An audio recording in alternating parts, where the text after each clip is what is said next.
Good evening, guys. In this guide, I will be showing you how to handle form submission using Express backend. We will set up an Express app and then create a front-end form that a user will come, submit the form, fill in his details, submit the form. Then we'll handle the form we'll collect the details at our Express backend and then validate the details and give the user a feedback using a JSON format. So let's jump on and start writing the code. Now, the first thing that I want us to do is to first of all open up our terminal and then set up. As you can see already here, I am in the current tutorial now, form solve with Express. That is the name of my project. You can name it anything. You come into the project. So in this project now, I want to create some folders and files that I will be using in the project. First of all, I will create a public file and I will also create a views folder. This views folder is the one that will have all our front end files, such as all our front end templates, such as the index.html, but in our case EJS, because we are going to use embedded JavaScript EJS for templating in the program. So let's create the views folder. After creating the views folder, the next thing I want to do now is inside or in the main project folder that we are right now, I will also create a file called index.js. That will be where all our programs, that will be the engine for our program.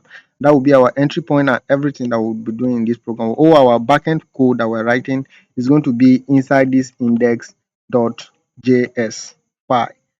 So let's create that quickly. So next, now inside our views folder, I also want to create a file called inside our views like this. So view slash index. This one now is going to be EJS, that is embedded JavaScript, index.ejs like this. I'll create a file called index.ejs in the folder. Let's confirm that quickly if the file drops successfully. Okay, we have our index.ejs here. This will use it for the front end. This will use it for capturing the form that will actually submit it.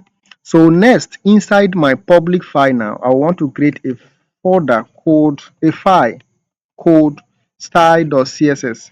Instead of creating a folder before, since it's a very simple program that we're writing, I will create a style.css file here inside of the public folder, that is public like this slash styles.css. So good, that is there. So next now, what I will actually want to do now, I think this is all the files and folders that we'll need for now. Yes, I think so. If we need any later, we'll go back and create it. But for now, let us initialize the node project. By initializing a node project, you use the command npm init. So this npm init will create a package.json file for you that all your dependency and everything that you're using in the program will be stored inside. So in order for us to accept everything as the default, we use -y flag here to accept everything as a default. We'll accept everything as is given to us. So we'll use this, and this will create a package.json file as I mentioned earlier. Let's wait for that to run. Okay, we have a package.json file here that has the engine of our program. Okay, that is nice. So next, what I want to do next, I want to come into this package.json file. In my project, I am actually going to use module base. It's module base that I'm using in this project. So now in here, instead of common.js, I will turn this to module like this. So for now, what this does actually is that instead of using required when I am importing my modules, I can simply use import keyword, which is the more modern syntax of doing this. So now that done, I will now come back into the terminal here.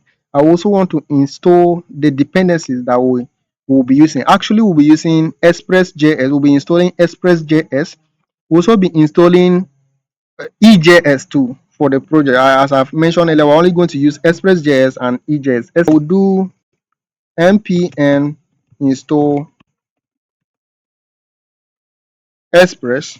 As I've mentioned earlier, we have Express and also EJS like this. This is how, if you want to install two dependencies at once, you can just simply write the name of the first dependency followed by a space, then the name of the second dependency that you actually wanted to install. So with that done, let's hit our enter key here and wait for the magic to be done.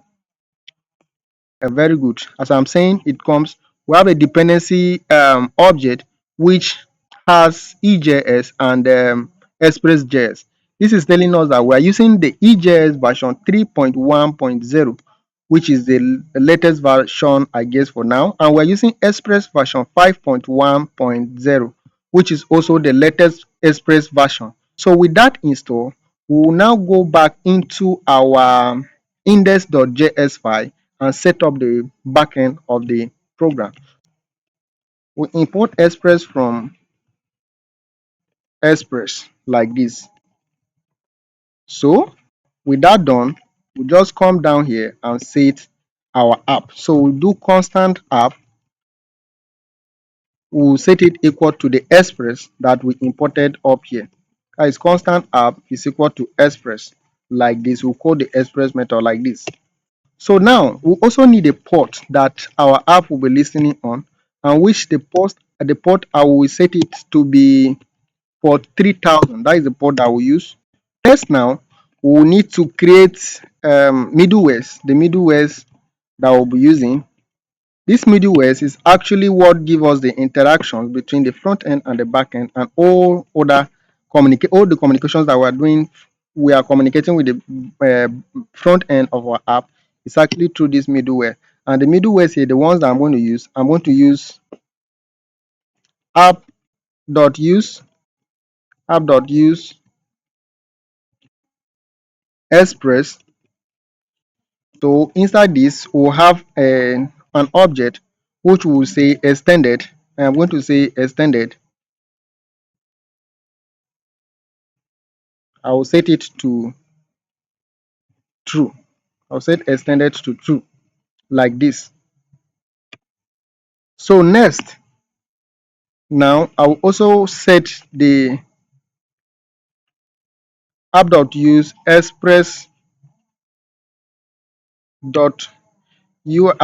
Actually, sorry, I made a mistake here. Actually, we are going to use app.use express.url encoded. Inside here, we'll pass the object extended. We'll set it to, I will set it to true, my case here now. So now in this app.use static, actually it was not static like this. App.use static, inside this now I'll pass in the name of our static folder now, which is our public file. The public now is our static file. So we are going to use do app.use express.static, then our public folder here. Yes, like this, our public folder like this. So we are all done. Now next, what we need to do next now is to set up our project. Actually, when someone comes into our app now, the first thing the person sees is the home URL, and this is what we're going to see now. So we'll say home URL here, home URL like this. So down here we are going to do app.get.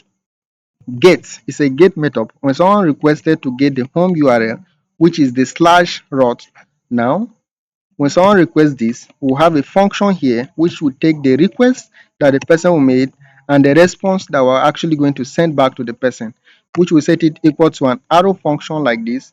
So in this arrow function, this is what will actually tell the program that, okay, when someone visited this home URL, this is what the person should see. So in here now, for now, I am just going to respond with a message. I will just send a normal H1. You can actually send any message. You can send JSON, you can send HTML, you can right here now.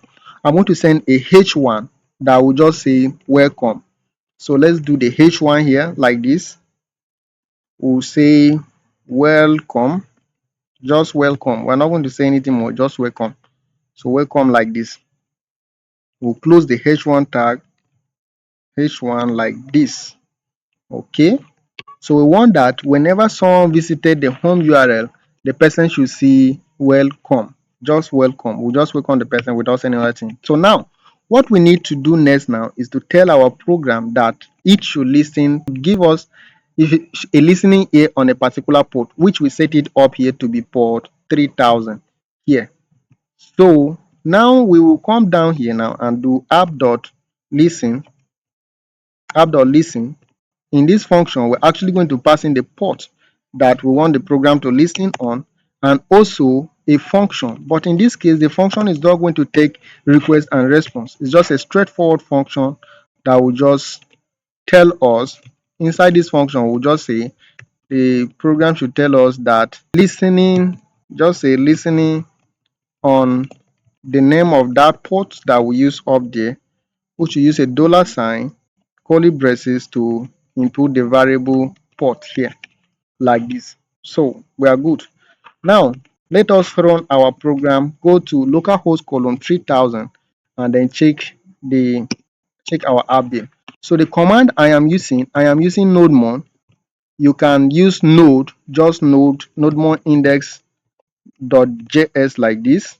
You can decide to use node if you don't have nodemon installed, node like this, index.js like this. But me now, I'm using nodemon because nodemon will keep it consistent. I don't have to come back and restart the program each time I want to see the change. I will only go there and refresh, then now the changes will be applied immediately. Once I do nodemon index.js and wait for the program to run, it's listening on port 3000. This is what actually this our function here is doing. It's telling us when we run the program the particular port that the program is listening on. So now we'll go into our Chrome now. Open up our Chrome. On here we are going to visit localhost colon 3000 now, and you see it actually sent the H1 for us here saying welcome. So that is it, guys. Let's go now into our front end. Since we have completed the back end now, let's go into our front end and set it up. So in our front end now, that will be our views slash index.ejs. Let us quickly drop a boilerplate of HTML here, then come to this title, change it to form submission. Let's do form submission with Express. Form submission with Express like this. So inside the body of this, I am just going to have a div here with a class of wrapper. Inside this div, I will have a form, and the action of this form, let's say it will be slash register. That will be the action which will handle it at the back end. I also use a method of post method on the form. Okay, we'll just leave it like this for now. Use action is slash register. That is the route that will handle the form. When the user submitted the form, we'll collect the details at this route and then respond with a message. So now down here, I will have a div here. Inside this div, I am actually going to have a label. A label for the first label will be for name, for let's say for full name, label for full name like this. So say just tell the user here that full name. You should enter full name. I will also have an input here, input with the type of text. The name which will capture it with the at the backend will be full name. We just copy this here and paste it 3 more times. Just do 1, 2, yeah, 3 like this. So this second one here, we'll change it to be label for email, and we'll change the name to email. Then we'll change this one to password, label for password. We'll change the details here to password, change it here to password like this. Okay, then this one will be for confirm password. So here let's just code this password 2. Let's code this password 2 like this. That is all we need. Let's also have a submit button here with the type of submit. Then we have the text here will be submit. Let's just say submit like this. So that is it. Let's save it now and go to our Chrome now and see how the form is looking. So let's just divide the screen here into two. Keep this here. We'll go into our index.js file now. In the home route, where we're actually sending h1 now, we'll delete this away and we'll respond when the user visited here. We will respond with a render. We'll render a HTML file, which in our case is index.ejs. So we'll just save this here now, come back here, refresh, and boom, we'll see our form out here for us. Okay, so now let's open up that style.css folder and tackle the styling of the form. So our style.css file, that will be in the public/style.css. So here now, the first thing that we want to do is I want to reset the styling. So now I will come here into this my style.css. Let's close this up. I will say all now. This star is standing for all. I will say the padding should be 0. I will also give it a margin of 0. Then box sizing, I will keep it as border box. So down here now, I will also target the body. I will give it a background color. I will change the background color to the background. Let's just say background. We'll set it to RGB. So we will use the first value will be for the red. I will use 243 for that. 243. The second value will be for green. The green will be 241. I'll use 241 for this. And the last value for blue now, the blue now will be 241 as well.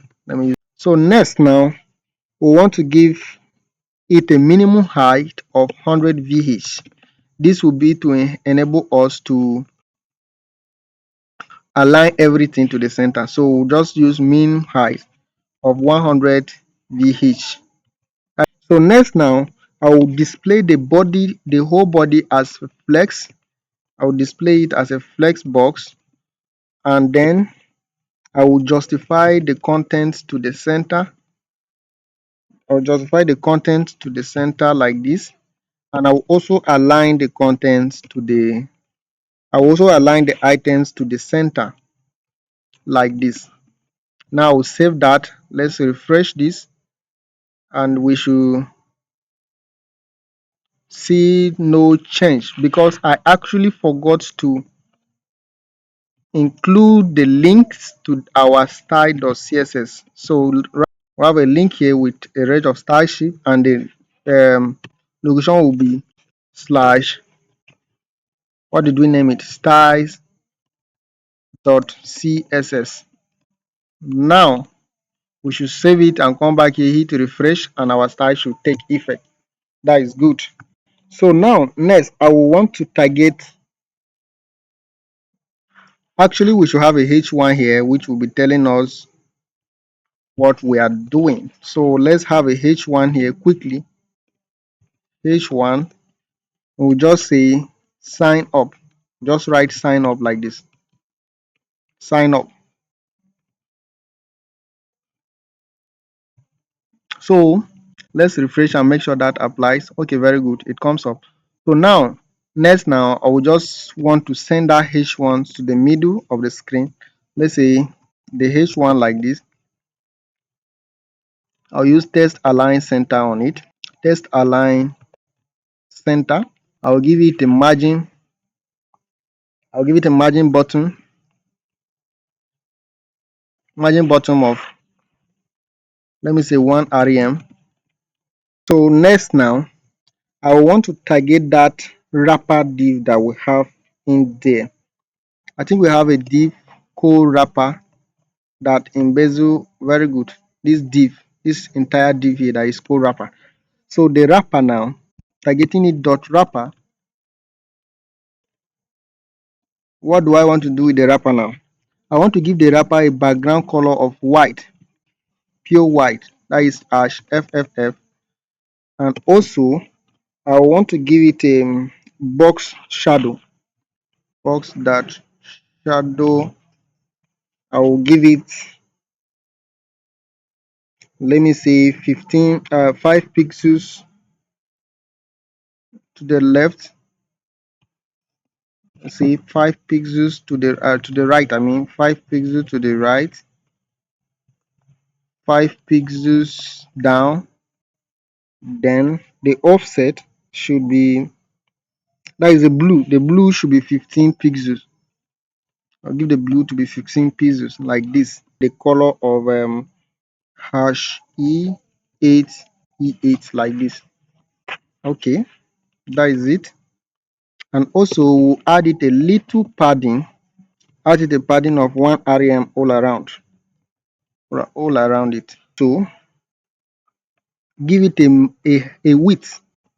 Let's say we'll give it a width of, let's say 400 pixels and see how it looks. Okay, that 400 pixels should be okay for us. Let's refresh it. Good now. Okay, so next, what we actually want to do next is to target the divs that we have inside this form now, so that will make everything to look good. Those divs now, after this form, we have a div inside that have a label and an input.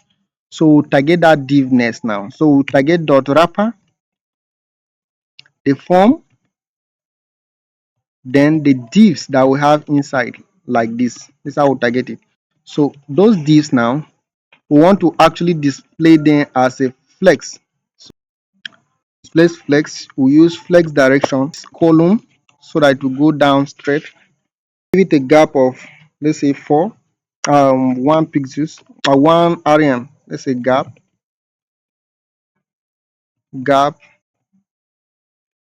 of 1 rem like this. So next now, let's save it and take a look at how it is. Okay, so far it's looking good. So let's go into the form and see what is happening. It's not supposed to be so. So we have a label for first name, have a label for email, we have a label for, okay, actually let's remove that gap and give it a margin button. Let's remove this gap. Actually, what causes that? Let's remove that gap. Good. So now what we'll do is let's give it a margin button. Margin dash button. We'll give it 1 rem like this and then save. So let's hit refresh. Okay, so that's nice. I like what I see so far. Next now, what we actually want to do is to target the input. So let's just copy this. Let's just copy this down here. Let's do, then the inputs that are inside of these divs now. Want to target the inputs. So what we're actually going to do on the inputs, we will give it a padding of 0.5 rem like this. We'll put our outline color, the outline color, let's use blue, but we'll select a specific shade of blue, like something like this. Okay, let's save that, hit save, touch it here. Okay, that's nice.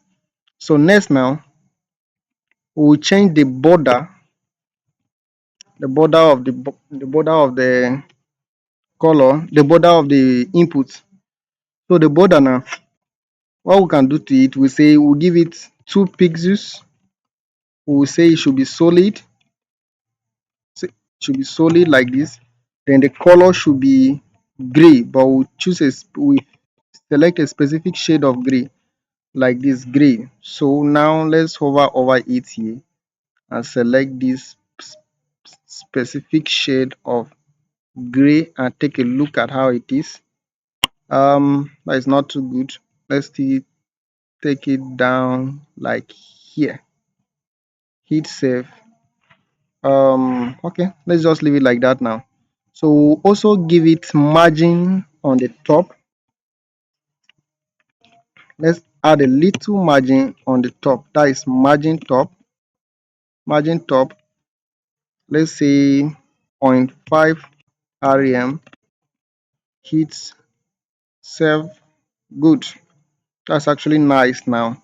So let's give it a little bit of border radius. Border radius will give it one let's say 8 pixels. 8 pixels like this. 8 pixels. Say hit refresh. It's actually much. Let's reduce it to 5 pixels and hit save refresh. Okay, that's nice now. Okay, next now let's go over to the button. Let's go over to the button. Did we give it a class? Let's give it a class of the button. We'll give it a class of btn. We can actually target the button directly, but let's just give it a class of btn like this. Yes. So come back here and target the btn class that will give to that button. So dot btn, what we actually want to do to this is we'll give it a width of 100% so that it will be the same thing with this width 100%. We'll remove the border on it. We'll do border, we'll do none, we'll do border radius, we'll give it border radius of let's say 1 rem and see how it will look. We can still change it later, but let's leave it at 1 rem for now and see how it will look. Then we'll do the color. Color will give it let's say blue. Let's use blue. I love blue. I use blue a lot, so let's use blue. Background color of blue. Next, the color of the text inside, we want it to be white like this. Okay, let's hit save and refresh. That's nice. Now what we need to add inside now is the padding. Let's give it a padding of 1 rem. That will be much. Let's give it 0.5 rem like this. Hit save, refresh and see. I love what I see. We can actually increase the font size to, let's say, something like 1.25 rem. Save, hit refresh and good. I love that. Okay, what we can actually do is, you will see now, if we save this form, is actually not going to do anything, but let's see. Good. Cannot post slash register. That is nice now. Okay, let's go back into our front end, into our back end quickly and add a route. And guess what? This time is going to be a post route, because you see when we hit submit on the form, you see it actually tells us that you cannot post slash register. That is to tell us that the route that is supposed to handle this form now is supposed to be a post route. So we are going to do app.post here. We are going to post slash register that we are seeing here. So let's do slash register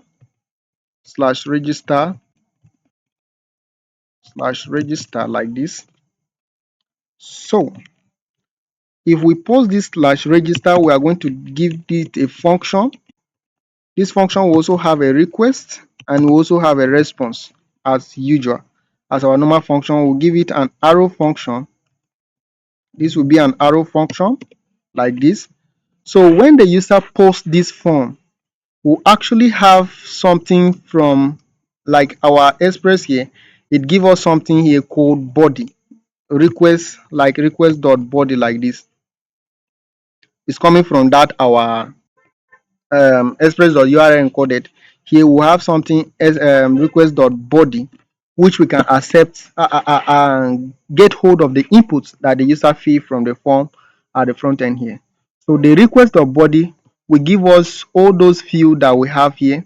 We have actually have one field for first name, field for email, field for password. Sorry, here I'm supposed to come change this to password too. It's going to be password. We can actually say confirm password, but we'll leave it as password. So here is password, the name is password too. So we can actually get this at the back end using those names. So here now, let's say when the user submit this form, we what we'll actually get is going to be an object.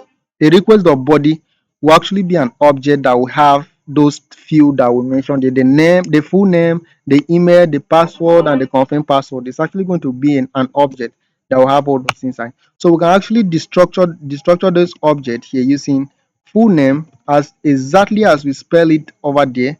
Common. The next one is email. Common. The next one is password.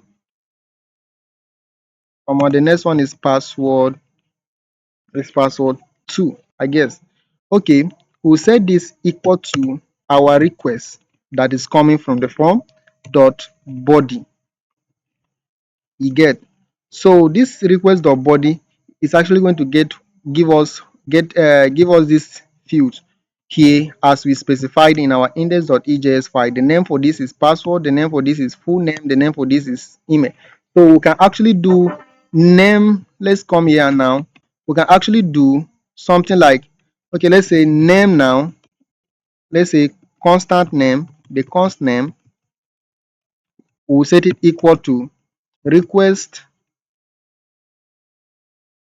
dot body, request dot body dot name. We can actually do like this. It will still give us the same thing, but instead of doing this for a whole 1 2 3 4 fields, is better and save that. So let's come back to our form, hit refresh, and then fill in the details. Let's say this, let's say this, let's say this, and let's hit submit. Good. So we're seeing a JSON file here saying success, true, message submitted successfully. Okay, that's nice. That is telling us that our form is actually working. I will come back to our terminal here and we should see the console log of the full name. Let's see something. Where is it? Okay, that's gone far. Something, yeah, I've seen it here. The name is Agera Emmanuel, the same way we filled at the front end there. Okay, that's nice. Since we know that the details are actually coming, let's do a little bit of validation here and then we'll call it a day. Let's say, let's get rid of this console log. So we'll do a quick check. Let's just check if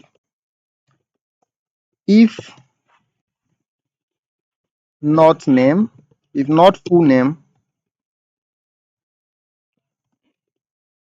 or not email. Actually, the person cannot submit this form without filling those details because HTML automatically will stop the person from doing that. But let's say if not email or not password or not password too. Let's respond with a JSON, but this time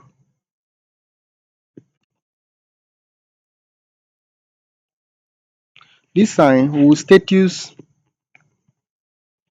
bad request. Let's status 500 dot JSON. Success will be false. Then the message is, let's just say all fields are required. Something like this. All fields are required. Okay, so now we're actually having a warning here. Where is that coming from?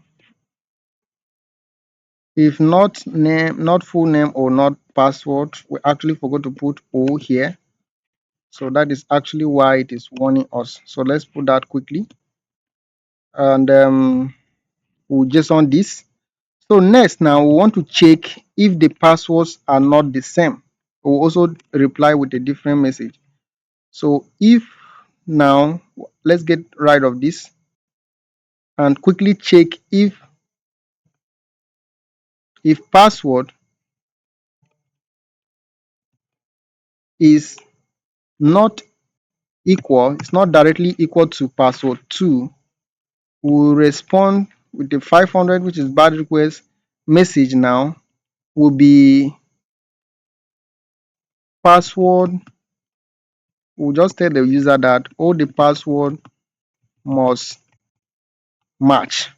Simply like this. It's actually a bad grammar, but let's leave it like that. Okay, all the password field must match. Okay, that is it. But if all those checks pass now, this is actually where you can either send the details to your backend, submit the form, submit the user details, and sign the user up, submit details to your database. That is, if you are signing up, if you're collecting the message, if it is just a contact form, you from here now, once you have validated this, actually there are much more validations that you can do. Something like once someone hover over this and without typing something, the thing should automatically turn to red, something of that nature. Or should tell the person, or maybe you want to display any other message, you can actually do it. But since this, our main focus was to create this Express app and then submit the form using the Express, using the submit a form and handle the control in the Express backend. Actually, this is how we'll leave our project. But from here now, you can do many things. You can decide to sign the user up. If it is a contact form, you can either use a mail, this thing, and send the email to a particular number that you want to contact, or do anything at all that you want to do it here, and then reply the user with either a HTML or a message telling the user successful, or redirecting the user to another route, let's say the home route, or a particular, maybe if it is a like like the home route, you can actually do that. So let's quickly hit refresh here now and try filling those details.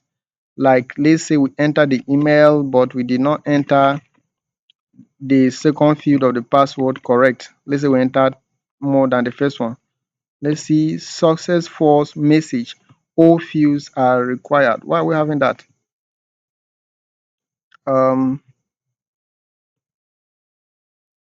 let's come back here quickly. If not email, not full name, or not password, if password 1 not equal to password 2, do this, let's do that. So why are we having all fields are required? Let's come back and check it. Oh God, I forgot to write the first name here. So let's hit submit again. Success for password must match. Okay, we're actually getting this message from here. And you see, as we fail to submit the first field, it's actually telling us that all fields are required. That message was coming from this if statement here because one of these was missing. That was actually why it gives us that response. But here now, when we fill all the fields, but the confirm password was not equal to the first password, it now give us this message. So all right guys, thank you so much for following up to this point. This is how you can handle form submission simply with Express backend. There are many matured ways that you can do this. You can choose to accept the form, validate it at the front end before sending it to the backend to either sign the user up and do this. Let's say you have maybe you have main.js file that handles your front end validation or front end user interactions in the front end like that. You can do something of that nature. But here now we choose to handle it at the back end and then do everything here, since it is a quick and a simple file, a simple program that we are writing. Thank you guys for following up to this point.